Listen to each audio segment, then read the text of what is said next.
Hi guys, samahan nyo nga pala ako. Silipin natin dito sa may likuran ng bahay namin kung marami ng bunga ang ating duhat. At eto na nga, nakita ko puro halos sinog na pala ang bunga ng duhat dito sa may likuran ng bahay. At ayun na nga, pumitas nga pala ako dito at titikman ko kung matamis. Ay, nagbibiyak na pala siya dito sa taas ng puno guys. Sobrang hinog ng mga guys, kaya bala ko na siyang pitasin. Sobrang tamis na nito guys kasi kahit na yung iba medyo may pagkailaw pero sobrang tamis na guys. Ito yung tinatawag na na sweet duhat guys. Kaya gamot to sa lahat ng katulad ng diabetes. Kaya kung meron ito sa inyo guys, kumain na kayo ng duhat.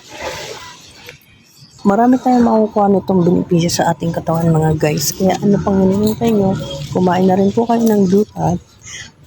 Lalo na sa mga mga pagmamahal dyan, yung mga nasasaktan. Ayan. Dito nyo lang ibuhos yung pagmamahal nyo sa charot.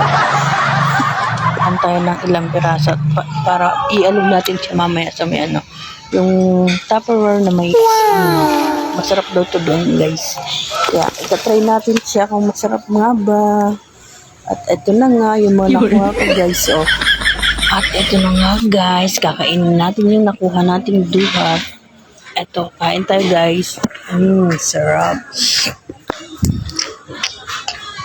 Yummy guys. Kain tayo guys. Sarap niya guys. Kain tayo guys.